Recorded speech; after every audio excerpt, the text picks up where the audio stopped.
朋友们，大家好。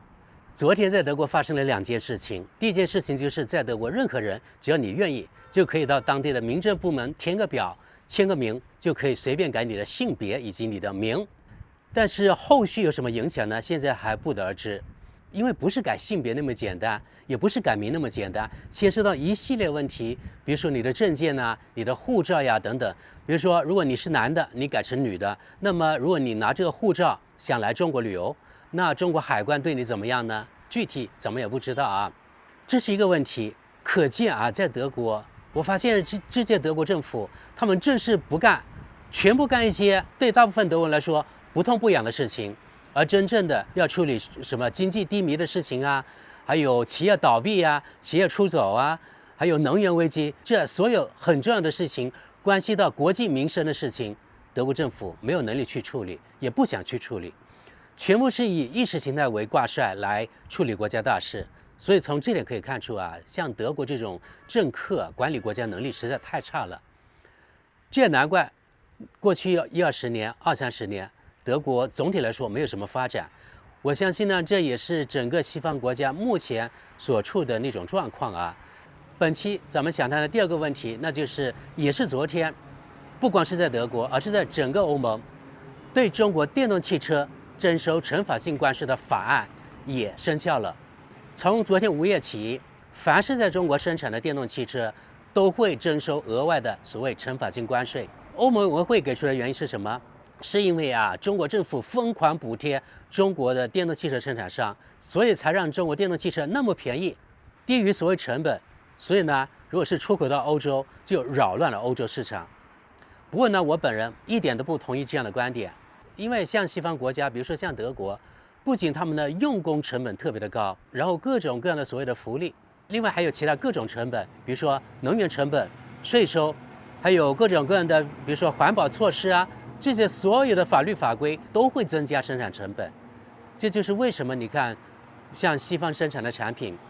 跟中国相比没有竞争力。它并不是因为他们的人力成本比中国高，就导致了他们生产成本升高，而是一系列的。还有一个最重要的因素，西方国家可能不想承认，但是西方企业主还有西方的技术人员，他们肯定知道，那就是电动汽车最关键的电池，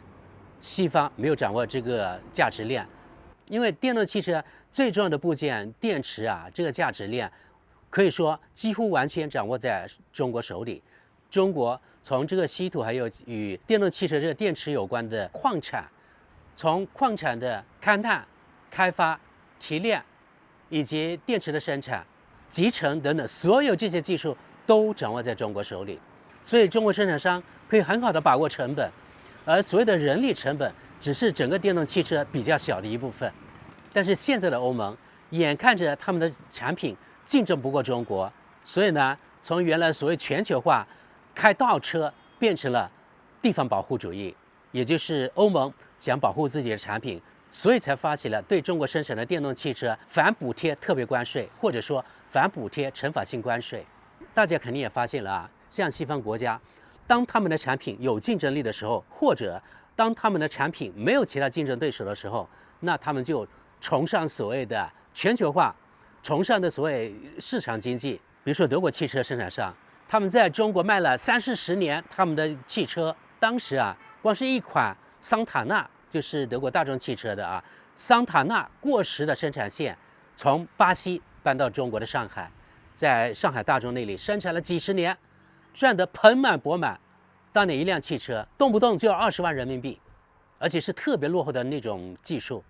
当年中国人的工资水平啊，就是每个月200-300块钱，但是当时的一辆大众桑塔纳就敢卖20万左右。大众汽车你看赚走了中国人多少的钱？但是我们想想看，中国政府、中国人民几十年来说了半个字吗？对德国汽车反而是这样高看的、仰视的，对吧？可以这样说吧，目前为止，德国的整个社会福利很大部分程度都是靠德企，不管是汽车还是化学，还有其他企业，在中国销售他们的业绩，来支撑德国的高工资、高福利、高生活水平。而数十年来，中国人没有说过半个不字，而是举双手欢迎德国企业、德国投资。进入21世纪第2个10年，这个世界反转过来了，西方国家纷纷发起了对中国贸易战、科技战，这样战那样战，从原来全球化开倒车变成了地方保护主义。欧盟就是一个最好的例子，所以他们眼看着他们在电动汽车方面已经竞争不过中国了，大大对中国征收惩罚性关税这个大旗。前面咱们也说过了啊，西方就这个嘴脸，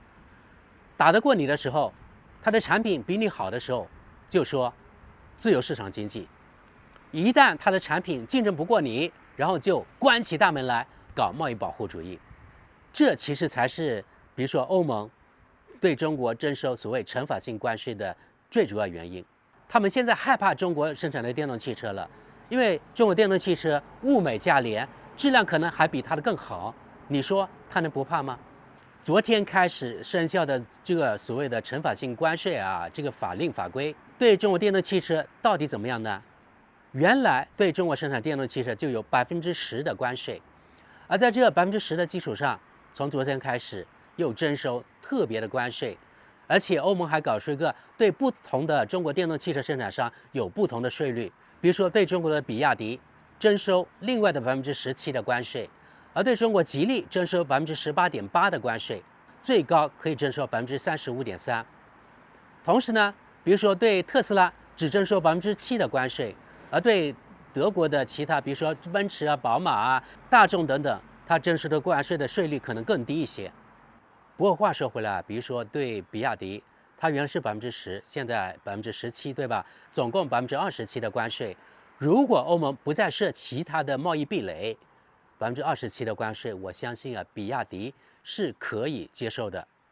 因为毕竟啊，比亚迪或者其他中国电动汽车生产商，他们出厂价或者他们的生产成本要比欧洲或者是其他国家的要低很多，特别比德国的低特别多。在德国绝对有很高的竞争力，比亚迪肯定不怕。比亚迪最小那个款式啊，在中国可能卖8万块钱左右，也就是说1万欧元。像这个车在欧元大概要卖3万欧元左右，也就是要卖24万人民币左右。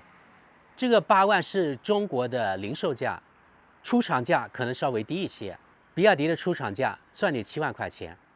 那也就是相当于9000欧元左右。然后把这个车出口到德国，他们德国那边征收27%的关税，可能也才1万多欧元，那离它的零售价3万欧元还有那么远的距离。如果是德国公司自己从比亚迪进口，它的利润空间还特别高呢。如果比亚迪自己卖到那边去，再加上它的惩罚性关税，比亚迪照样还有很大的利润空间。目前看来啊，这个所谓惩罚性关税，它的征收时间大概是5年，5年后再观后效。不过呢，欧盟它有这样一个轨迹，他说我们现在虽然征收你们的关税啊，但是我们也对与你们继续谈判持开放态度。就是说，欧盟想的策略就是我边打边谈，诱惑你。欧盟还大言不惭地说啊，我们也持非常开放的态度，与中国电动汽车生产商单独就价格问题进行谈判。可能欧盟有些官员也学了一点《孙子兵法》的皮毛啊，他们妄图使用各个击破的兵法。不过这一点呢，中国政府早就看清了，所以啊，中国政府明令禁止任何中国电动汽车生产商单独跟欧盟谈判。其实当时呢，我也担心啊，如果中国政府真的不知道这一点，然后呢，欧盟单独跟各个生产商单独谈判的话，可能中国厂家互相的会压价，最后呢，损失的是中国人。因为大家也知道，在国内都非常的卷，对吧？然后这个卷可能会带到其他国际市场去。我觉得在很多方面，在国内可以卷，在国际上不用卷。国际市场，特别是在欧洲、美洲市场，他们那边的价格是天价，把利润留给中国人，这不更香吗？对吧？因为本来这个国内和国际这个市场的差价特别的大。比如说你在国内卖8万块钱，刚才说了啊，你在德国可以卖20多万。既然在国际市场，比如说西方竞争对手他们的价格已经那么高了，你稍微低一点点，难道不行吗？为什么把价格降得特别低呢？不过目前为止，据我所知啊，中国生产的电动汽车在德国其实卖的是非常贵的啊。我觉得这个策略是正确的，尽可能把这个利润啊抓在中国人手里。我还想提醒一句啊，就中国政府还有中国汽车生产商，不要让西方人他们的阴谋得逞。不要让他们使用《孙子兵法》来打败中国人自己，那就是他们想各个击破，然后呢单独跟中国这电动汽车生产商私下里谈判，要谈就跟中国政府谈，因为你那边是欧盟，可以说是整个欧盟的一个政府，那就对等吧，政府跟政府谈判，只有这样才能最大化的保护中国人的利益。朋友们，我可以比较肯定的告诉大家，中国电动汽车在德国肯定有市场，只要价格保持在一个合理的水平。我举个例子，比如说中国目前市场上的比亚迪最小那个款式大概是8万块人民币左右，在德国绝对可以卖到双倍的价格，比如说16万甚至更多一些，大概就有2万多欧元左右。这价格在德国绝对有竞争力，因为德国人很多人他想买，但是目前在德国市场没有这个价格的车，没有这样的款式。它有这个价格，但是那个款式特别丑，然后配置也不高，一般是罗马尼亚的或者是法国的。虽然德国人好像在网上或者是在他们的媒体的评论区，好像高喊什么口号，说凡是中国人的东西我都不买，但是对大部分消费者来说啊，他们的口袋里没有多少钱。所以如果你这个产品足够好，然后价格能够达到他们能够接受的程度，我相信啊，中国电动汽车在德国肯定很有销路，这点我特别确信。其实我都想买，现在我反而担心呢，如果欧盟把这个所谓惩罚性关税保持在目前这个水平，比如说比亚迪保持在目前的17%，吉利保持在目前的18.8%，那今后肯定很多中国电动汽车可以打入欧洲市场，可以占领欧洲市场。那可能到时，比如说过了1年2年，欧盟看，不对劲了，中国电动汽车真的是泛滥欧洲市场了，会导致了很多德国人，可能他们会失去自己的工作岗位，因为德国可能他们的车厂活不下去了，只能倒闭、裁员等等。那到时我相信啊，可能欧盟又会做出另外的判决，比如说你们中国政府还是过量的补贴你们的车商，才导致你们价格那么低。于是呢，可能又会大幅增加关税，到时再看吧。但是我相信啊，这西方人翻脸像翻书一样，特别的快，他只做对他有利的事情，才不管你什么契约精神呢。到时他可以创造出任何一个名目来打压中国的产品，不管是电动汽车，今后可能还有任何其他的产品。所以呢，让我们拭目以待。朋友们，中国电动汽车只是个例子，因为中国电动汽车它的竞争力太强了，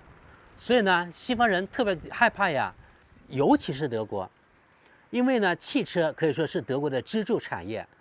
如果德国汽车工业垮了，那整个德国它的经济可能会半崩溃，那德国人的生活水平、他们的工资水平、他们的福利水平可能会一夜回到解放前，那德国可能会有一个所谓的比较富裕的发达国家，在很短时间内打回原形，变成发展中国家，这都有可能啊。所以你说德国人难道不担心吗？这也很好的解释了为什么德国从政府到民间到媒体，他们都在真的是疯狂的妖魔化中国，妖魔化中国企业，妖魔化中国政府等等等等。那同时，作为中国人，作为华人，既然人家对你那么样，那我们是不是也应该对我们自己的，比如说我们的消费理念呢，重新思考一下，做一下反思。特别我知道有些可能女性的比例更高，自动会觉得目前还是有很多人就觉得德国产品高大上，什么东西冠了一个德国的，那它肯定要卖得更贵，所以很多中国人宁愿花更多的价钱，就是要买德国生产的东西。但同时，人家德国人对你中国人怎么样，对你中国产品怎么样，难道不应该反思一下吗？大概是疫情之前开始，我记得大概是从上届特朗普执政开始，以美国为首的西方国家就是在跟中国打各种各样的战，比如说贸易战、科技战等等，对吧？它的目的呢，就是要遏制中国的发展，因为中国在各个方面可以说它的崛起特别的快，对吧？各个产业奋勇直追，在很多产业现在已经赶上甚至超过西方国家，对它形成了直接的威胁。其实这才是西方跟中国打贸易战的真正的原因。比如说像美国，他眼见着自己世界霸主的地位岌岌可危，他难道不担心吗？所以呢，他是会使尽各种各样的办法，拉着他的小弟跟中国对着干，开始从当初他们鼓吹的全球化走回头路，打贸易战，搞贸易保护主义。欧盟也跟着一样。所以你们看啊，现在西方国家，比如说德国，经济也特别低迷。去年德国萎缩0.3%，今年又萎缩0.1%，也就是说，德国的经济啊，已经原地踏步，甚至退步好几年了。自从新冠危机以来，德国的经济停滞不前，甚至还有下降。所以啊，德国企业倒闭的倒闭，出走的出走，出走到哪里？不是美国就是中国。而且德国企业对中国的投资甚至达到了创纪录的程度。另一方面呢，而且讽刺的是，德国政府一直在呼吁减少对中国的依赖。德国企业家可不这么认为啊，他觉得他在中国有钱赚，他更有前景，所以呢，他才会增加在中国的投资。政客看的和人家资本家、人家企业家看的就不一样。人家资本家可清楚了中国这市场到底怎么样。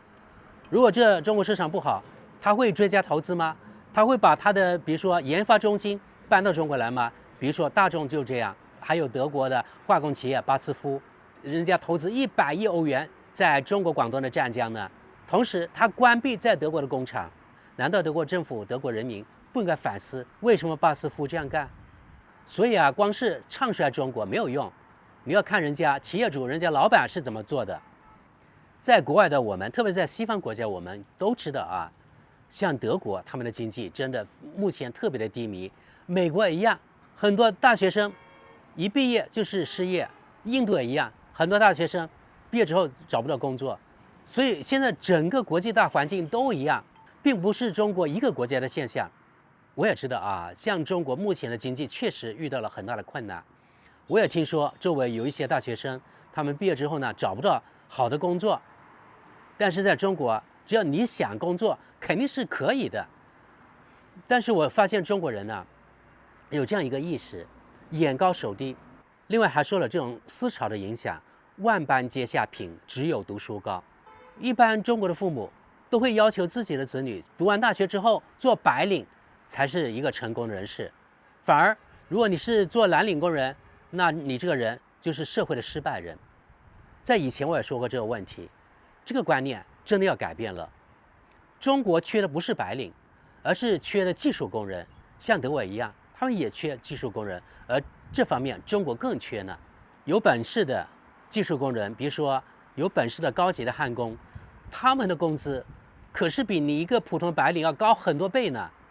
所以，与其呢，很多父母花大价钱送自己的子女去什么国外去留学1年2年这种。或者在自己的985、211，甚至有些3本也花每年1万多块钱的学费去，最后什么都没学到，还不如让自己的孩子真正的去学一门本领，一门谋生的本领。这样即使经济最低迷的时候，也可以找到自己的工作，也可以有一碗饭吃，这难道不香吗？好多人啊，就把目前中国的经济困难，好像归罪于目前的中国的执政党，中国这个政府认为呢，这个政府就是管理国家不善，没有能力，所以呢才让我们生活那么艰难。大家也看到了啊，以美国为首的西方国家与中国打贸易战，这个西方的大的市场越来越多对中国产品关闭了它的大门，这是其一，对不对？第二个，与中国打科技战，很多原来你可以得到的西方的技术，可以使用他们的技术，现在不给你用了，就是怕你崛起太快。怕你超过他们，他们做不成霸主了，就不能割羊毛了。所以这方面，中国也受了限制。还有第三点，全球的疫情这后续影响还没有完全恢复，还没有解除。所以你看，西方的经济遇到很大困难，一个是全球化之后走回头路，变成了贸易保护主义，让各国的企业主他们的日子都不好过。比如说西方，你贸易保护主义可以啊。但是你的生产成本增加了，你的供应链没了。原来生产的东西本来从中国进口很容易得到，可能最迟船运的话就是5周就可以得到了。现在这个产品你都没有了，你这个供应链断了，你怎么生产？所以呢，西方经济低迷其实也是自己造成的，那就是与中国脱钩的后果，并不是说中国现在这个执政党他们执政水平不行了，所以让中国的经济特别不好。很多没有出过国的人都这样认为，所以整个社会可能怨气比较大。企业主看到这个现象，看到这个经济形势，所以不敢投资，心里特别没有安全感，因为投资了就怕成本收不回来。那一个社会如果资本家、企业主不敢投资，那你这个经济怎么有活力呢？所以呢，会导致一些公司可能裁员的裁员，降薪的降薪。当然，我只是把这个问题说出来，我没有解决问题的办法。有14亿中国人，一定有很强的智库。最后我想说啊，就是整个中国目前，特别在企业主方面，可能他们有一些怨气啊，因为他们的投资可能以前血本无归，现在也不敢投资或者没钱投资了。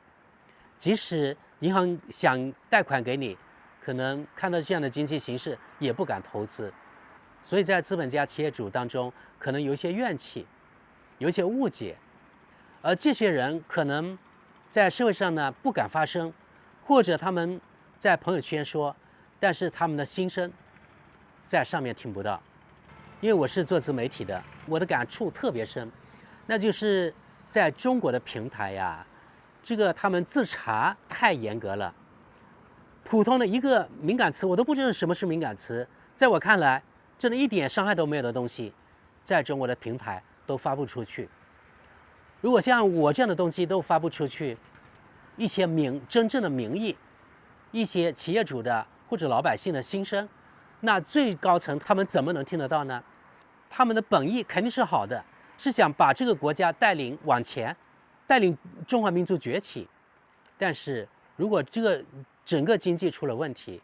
他们又听不到真正的声音，他们不知道真正的形势，还以为全国形势一片大好，那这样的话反而是害了这个中国。我觉得啊，一个社会一定要让老百姓敢说话。这敢说话不是说他乱说话，而是要说出他真正的想法，他真正知道的东西，不是捏造出来的东西，不是造谣，而是他们真正的身心，这样才能让最高层知道全国真正的情况，才能做出正确的政策。比如说救市了，比如说花更多的钱投入到民生建设了，等等等等。当然现在是马后炮啊，如果当初也像西方一样尽快的做出反应，那也许可能当初没有那么多企业主他们撑不下去，没有那么多企业倒闭。今年前些时候呢，中央才颁布了很多的救市措施，这是好的，但是是不是太晚了呢？据我了解，现在全球大趋势就是这样，也就是说现在好像是比烂的年代，哪个国家日子都不好过。我们只不过呢不知道外面的情况，总以为呢是中国的日子特别艰难，然后呢外国的日子特别好，于是呢比如说那些以前赚了一些不干净的钱的企业主，他们现在没有安全感，所以想跑路，想移民。我发现还有个有趣的现象，特别是越有钱的老板，而且是家国情怀越少的老板，一般是50后、60后这些人，他们就越仰视外国，越想移民。他们以为啊，我在中国日子不好过，我有点钱了，我以前发了一笔横财，可能以前是变卖国家资产的，变卖国有企业的，然后呢，我现在这个钱觉得不干净，我没有安全感，那我就赶快移民嘛，去移民享受我的生活。其实这些人不知道啊，他没有在国外生活的经验。如果你到了国外，虽然你有钱，但是你的资金就安全了吗？可能更不安全，你的人生可能更不安全。目前我可以毫不夸张地说，全世界最安全的国家之一，或者说最安全的国家一定是中国，没有其他哪个国家那么安全。你有钱有什么用？如果你到了国外，你每天都在你的富豪区，比如说在美国也不安全，你到那个地方像坐牢一样。到那个国家虽然有钱，你也没有安全感，人家美国政府可以随便一个莫须有的罪名，可以把你的钱没收掉。以前那个某鹏就是很好的例子，对吧？人家钱不多吗？还捐了钱给什么大学，还有给什么那些政客呢？但现在还不是牢狱之灾。当然了，中国政府可能要做出可信的承诺，就保证这些资本家他们的资金在中国是安全的。只有这样，让他们这些资本家有安全感，他们才敢在这个国家投资啊，对不对？